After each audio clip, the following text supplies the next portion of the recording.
In the bustling command center of the Earth Defense Coalition, EDC, tension hung thick in the air as monitors displayed the ominous advance of a massive alien fleet. The year was 2235, and humanity's first encounter with extraterrestrial life was unfolding, not as a peaceful introduction, but as an imminent invasion. The Zaltraxians, a warrior race from the Outer Rim, had set their sights on Earth, intent on conquest. Major James Dalton, a seasoned military strategist, stood before the world's newly united defense leaders, outlining the situation. "We've intercepted their communications," he stated firmly, pointing to the screen where alien ships moved in formation. "They believe we're primitive, easy to overpower, but we are going to prove them wrong." General Martinez, a grizzled veteran by his side, nodded in agreement. "What do you propose, Major?" Dalton's gaze was steely as he responded. "Guerrilla tactics, hit-and-run operations in urban centers. We make them bleed for every inch." Lieutenant Colonel Abrams, in charge of aerial defenses, chimed in. "Our air forces are ready, James, but these aliens have technology we've never seen. We'll need every advantage we can muster." Dalton turned to Dr. Emil Zhang, the head scientist of the EDC's tech division. "Emil, what's the status on the EMP cannons?" Dr. Zhang adjusted his glasses, his voice steady despite the gravity of their situation. "We've accelerated development. Testing is promising. They should disrupt their shields effectively." As they finalized their plans, a young officer burst into the room, his expression urgent. "Major Dalton, they've sent a transmission. It's a declaration of their intent to attack." Dalton straightened, his resolve hardening. "Play it for everyone here." The room fell silent as the alien commander's voice boomed through the speakers, full of contempt and assurance of swift victory. As the message ended, Dalton addressed the room, his voice imbued with a commanding resolve. "We will meet them head-on. Prepare all units. This is not just a battle for our lives, but for the future of our planet." The next hours were a whirlwind of activity. Dalton and his team dispatched orders, mobilized troops, and coordinated with global forces. Cities around the world prepared for siege, with Dalton overseeing the strategic deployment from the command center. As night fell, the first of the alien ships entered Earth's atmosphere, their silhouettes casting shadows over the cities below. Dalton, watching from the command center, gave the order that would start Earth's defense. "Engage all units, this is it." Across the globe, human forces sprang into action. In New York City, the site of the expected first strike, Dalton's strategy came to life. Buildings were fortified, and EDC forces took positions, ready to use the urban landscape to their tactical advantage. General Martinez, leading the ground defense in New York, radioed in, his voice crackling over the comm. "James, we're in position. The city is locked down. We give them a welcome they won't forget." Dalton replied, his tone resolute. "Hold the line, Martinez. Show them Earth is not theirs for the taking." As the first alien craft descended, anti-aircraft EMP cannons roared to life, lighting up the sky. The battle for Earth had begun, and Major James Dalton watched, poised to lead humanity through its darkest hour and into victory. Dawn broke over a besieged New York City, the early morning light glinting off the alien craft hovering ominously above. The Zaltraxians, having anticipated an easy victory, were met with a ferocious reception. From the rooftops, in the streets, and out of the shadows, Earth's forces struck with a determination that belied their technological inferiority. Major James Dalton monitored the battle from a makeshift command post in the heart of Manhattan. He relayed orders with a calm precision, his voice a steady beacon amidst the chaos of war. "Keep them engaged. Use the subway tunnels for movement. Avoid open confrontations," he instructed over the radio. Lieutenant Colonel Abrams, leading a squadron of fighter jets, responded through the crackle of interference. "Copy that, Major. We're making another pass. These EMP missiles are doing the trick." On the ground, General Martinez maneuvered his troops with expert care, turning the urban environment into a labyrinthine death trap for the invading forces. "Dalton, we've got several alien units pinned down near Times Square. We're setting up for the next strike." Dalton acknowledged. "Proceed with caution, Martinez. Every victory counts." He then switched channels to connect with Dr. Emil Zhang, who was coordinating the deployment of newly developed defensive technologies. "Emil, status report on the portable shield generators?" Dr. Zhang, amidst the hum of active machinery, replied, "They're holding up better than expected, James. We've deployed them around critical infrastructures. The aliens haven't been able to penetrate them yet." The battle for New York was turning into a drawn-out war of attrition, with Earth's forces slowly gaining the upper hand through guerrilla tactics and the strategic use of technology. News of their resilience and the initial victories spread, boosting the morale of human forces globally.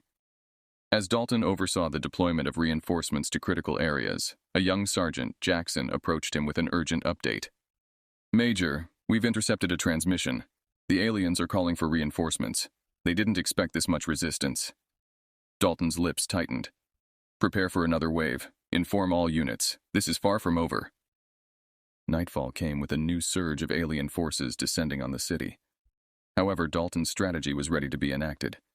He had set up a series of booby traps throughout Manhattan, ready to be triggered. "Now let them come," he muttered, his eyes tracking the movement of alien troops into the trap zones. Explosions rocked the downtown area as the traps were sprung, causing chaos within the alien ranks. The effectiveness of the traps allowed Earth's forces to encircle and neutralize the disoriented enemy soldiers. General Martinez, amidst the debris of a former shopping district, radioed in. "Major Dalton, the traps worked. Enemy forces are retreating in disarray. We might just push them out of the city by dawn." Dalton, allowing himself a brief smile, responded. "Well done, General. Keep the pressure on. Every inch they retreat is a testament to Earth's will to survive." As the first hint of dawn crept over the city's skyline, the alien forces, battered and significantly reduced, began a full retreat from New York. Major Dalton, witnessing the retreat from his command post, felt a surge of pride for his troops and for humanity. They had turned New York from a predicted easy conquest into a graveyard for the alien invaders. "Rest up, everyone," Dalton broadcasted to his troops. "Tomorrow we take the fight to them." The battle for New York had ended in a human victory, setting the stage for Earth to go on the offensive. The war was far from over, but the siege of New York had proven that Earth was not just a battleground, but a formidable opponent. The victory in New York had given Earth a crucial advantage, but Major James Dalton knew the war was only beginning. The Zaltraxians, stunned by their terrestrial defeat, shifted their strategy to gain air superiority, believing it essential to regaining momentum. Earth's skies became the next critical battleground. From the Strategic Command Center, Dalton coordinated with Lieutenant Colonel Abrams, who was now in charge of Earth's aerial defense. "Abrams, they're going to try to dominate from above. We can't let that happen. Our new EMP missiles need to hit hard and fast," Dalton instructed, his eyes locked on the radar screens showing swarms of alien fighters approaching. "Roger that, Major. We've got our best pilots on it. These EMPs are going to light up the sky," Abrams replied, his voice crackling with determination through the comms. As alien crafts entered the atmosphere, squadrons of Earth's fighter jets took to the skies, outfitted with the latest EMP technology developed by Dr. Emil Jang. The jets were sleek, fast, and deadly, designed for high-velocity dogfights and equipped to disable the alien shields effectively. In the cockpit of his advanced fighter, Captain Miles O'Hara led his squadron into the fray. Over the radio, he communicated with his team. "Stay sharp, everyone. Hit them with everything you've got and watch out for each other." The skies above what remained of San Francisco turned into a theater of war. Explosions flashed among the clouds as EMP missiles found their marks, disabling alien crafts which then plummeted towards the Earth. However, the Zaltraxians adapted quickly, deploying their own countermeasures. Dalton, monitoring the battle's progress, saw the alien response and made a snap decision. "Abrams, deploy the decoy drones now. Let's muddy their sensors." Abrams acknowledged and immediately ordered the launch of dozens of drones, which mimicked the heat signatures and radar profiles of human jets. The alien crafts, confused by the sudden increase in targets, scattered their fire, allowing Earth's pilots to press their advantage. The battle raged throughout the night, with neither side willing to concede the skies. Captain O'Hara, in a daring maneuver, led his squadron in a tight formation through a cluster of alien fighters. Releasing their EMP payloads simultaneously, they managed to disable the lead alien warship, a colossal vessel that had been coordinating the aerial assault. With the warship out of action, Dalton sensed the opportunity to turn the tide. "All units, focus your fire on the flagship. Take it down," he ordered, his voice resolute over the comm. The final assault on the flagship was a spectacle of aerial prowess and strategic genius. Fighters darted through the alien formations, missiles streaked across the sky, and finally, with a concerted effort, the flagship's defenses were breached.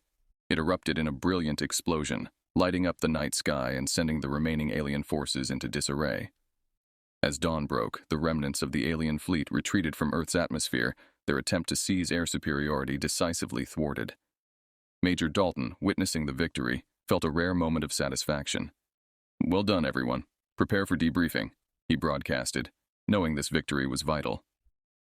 Back on the ground, the world celebrated another significant defense. The skies above Earth had been contested fiercely, but human courage and ingenuity had prevailed once again. The battle in the skies was over, but Major Dalton was already planning the next move. The war was far from finished, and he intended to keep the pressure on the reeling Zaltraxian forces. After the resounding victory in the skies, Major James Dalton knew the momentum had shifted in humanity's favor.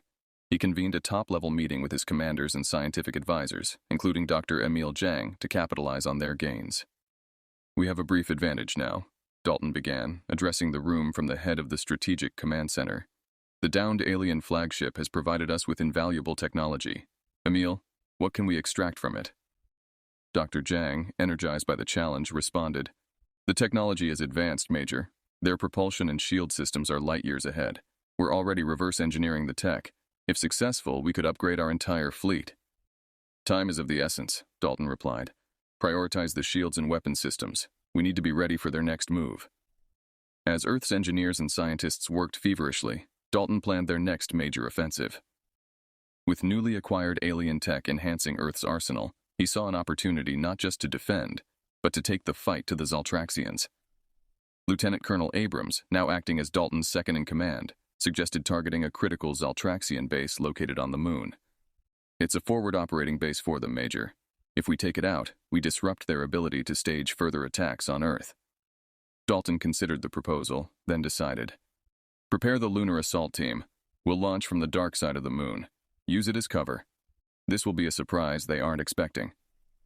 The preparations were intense. Special forces trained in zero-gravity combat were briefed, and pilots practiced maneuvers in simulators that mimicked lunar conditions. Dr. Jang's team worked around the clock to outfit them with the latest in alien-derived weaponry and defenses.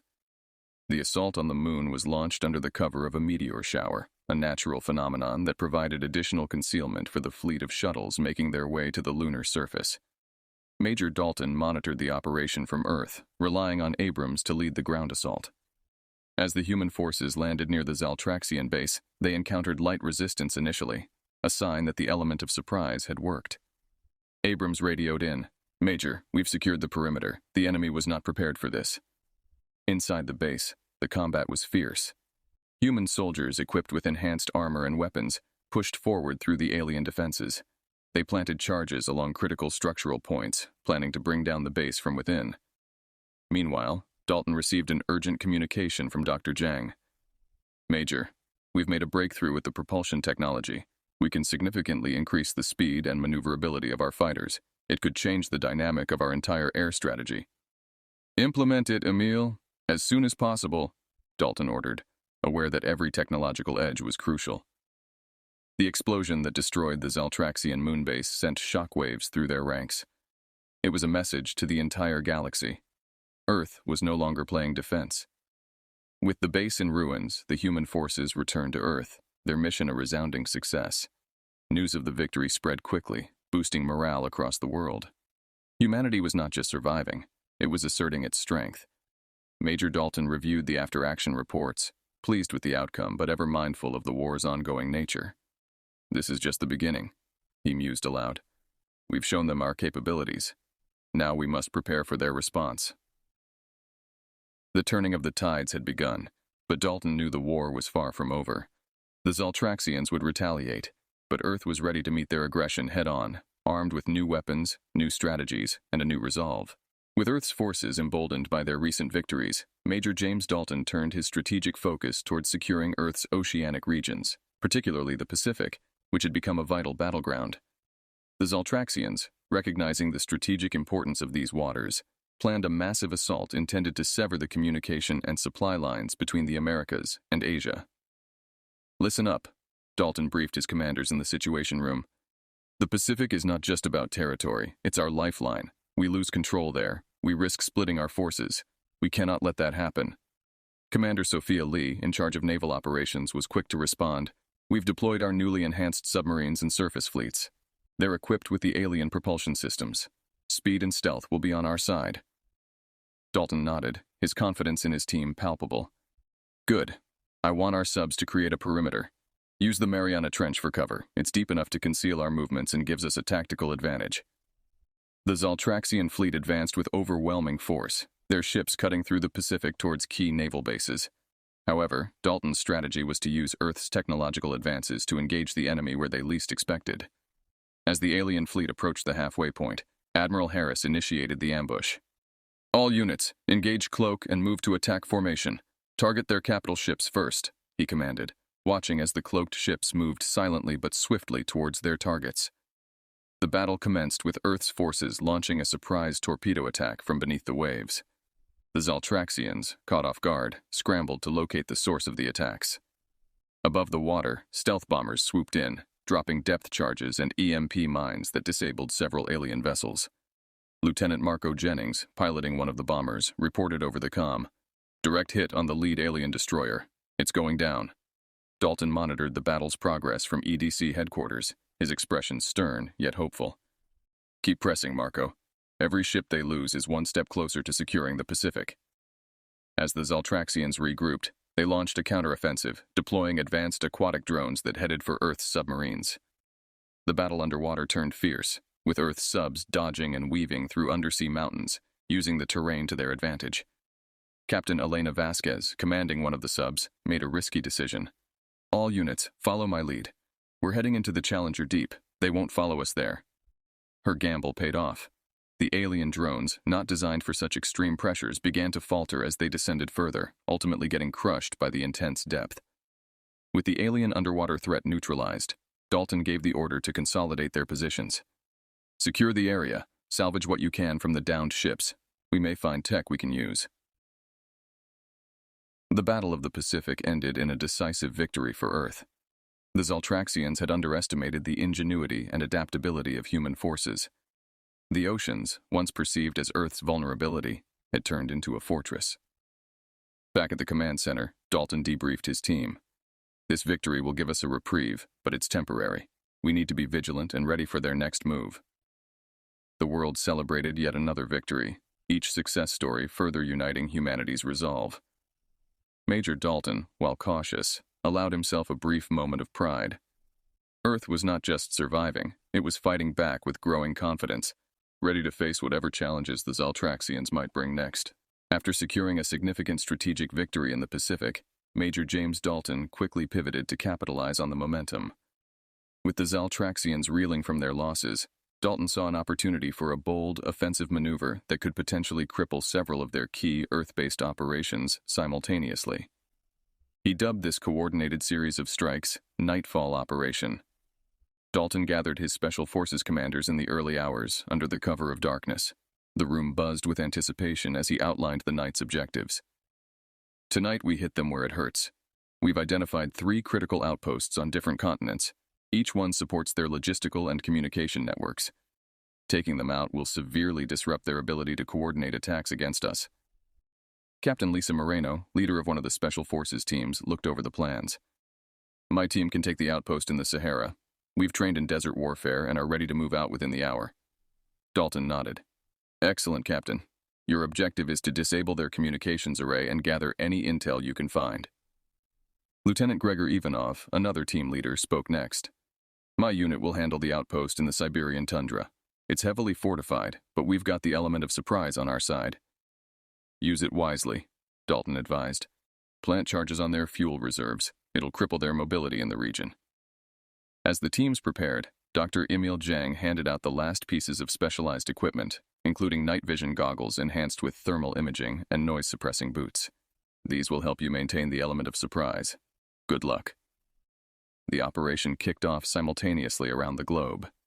In the Sahara, Captain Moreno and her team used the rolling sand dunes as cover, approaching the alien outpost under the cloak of a sandstorm. Silently, they neutralized the guards and disabled the communications gear before setting explosives. Meanwhile, in Siberia, Ivanov's team braved freezing temperatures and navigated through ice fields to reach their target. They engaged in a fierce firefight, but ultimately succeeded in destroying the outpost's fuel depots and capturing valuable data from their command center. The third team, led by Major Dalton himself, targeted an outpost hidden in the Amazon rainforest. They moved through the dense underbrush, avoiding patrols until they were in position. Dalton coordinated the attack, timing their strike with the other teams around the world. As dawn broke, reports of success came streaming in. All 3 outposts were destroyed, dealing a significant blow to the Zaltraxian operational capabilities on Earth. Dalton's gamble had paid off, showing not only the strength and preparedness of Earth's military, but also their growing expertise in utilizing alien technologies. Back at headquarters, as the teams debriefed, Dalton reviewed the captured intel, already planning their next moves. This operation has given us a window to push them even further back. We need to stay aggressive and keep them off balance. The success of Nightfall Operation became a turning point in the war, demonstrating Earth's capabilities and determination. It was clear that humanity was not just defending, but taking the initiative in the conflict. As Earth's forces prepared for the next phase, their morale was high, and their resolve to end the alien threat once and for all was stronger than ever. Following the Nightfall Operation, the Zaltraxians, now significantly weakened on Earth, consolidated their remaining forces for a final, desperate stand. Major James Dalton assessed the situation. The enemy had chosen the Sahara Desert for their last stronghold, constructing a massive fortress that housed their command center and a heavily armed garrison. "We have them cornered, but this will be our toughest fight yet," Dalton briefed his commanders. "They've put everything they have into this fortress. It's their last bastion, and they will defend it fiercely." General Martinez, seasoned from numerous battles, nodded in agreement. "We need a full-scale assault, with every asset we've got, air, land, and our new mech units. If we crack their fortress, we break their spine here on Earth," Dalton planned meticulously. "We'll execute a 3-pronged attack: airstrikes to weaken their outer defenses, mech units to breach the walls, and infantry to secure the fortress." As preparations went underway, Dr. Emil Jang provided the latest upgrades to their weaponry. "I've enhanced the mechs with Zaltraxian shield technology. They're nearly impervious to small arms fire now," he reported, handing over the control codes to Dalton. The day of the assault dawned hot and clear. The air was tense with anticipation as Earth's forces positioned themselves around the fortress. At Dalton's command, the sky roared to life with fighter jets, launching precise bombings on the Zaltraxian defenses. On the ground, Captain Moreno led the mech units forward. Each step of the towering machines caused the desert sands to tremble. "We're at the perimeter, beginning breach," she communicated through the battle network.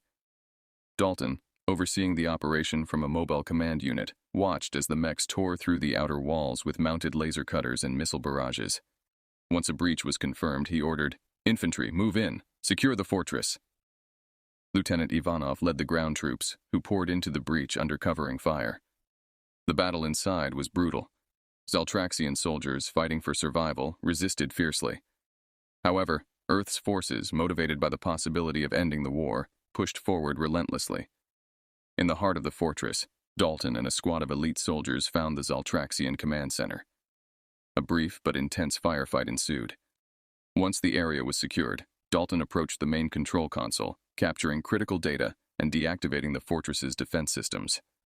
With the fortress secured and the Zaltraxian forces surrendering, the battle turned decisively in Earth's favor.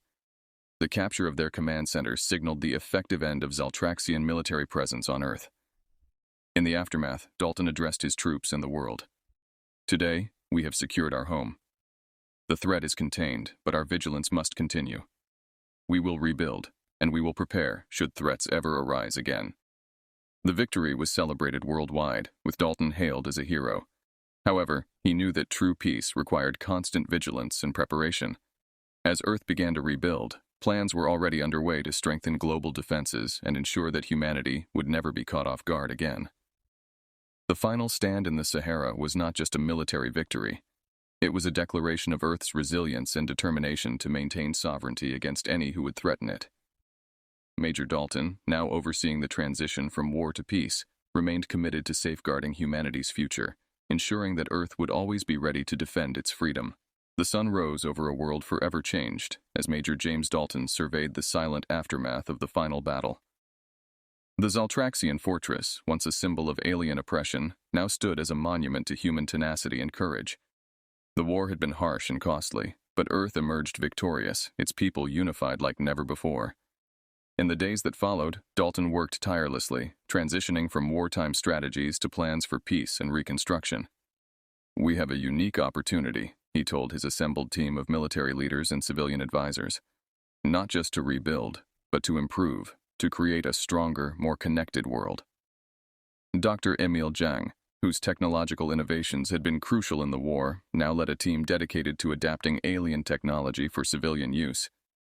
The energy systems we've developed can power cities more efficiently than ever before.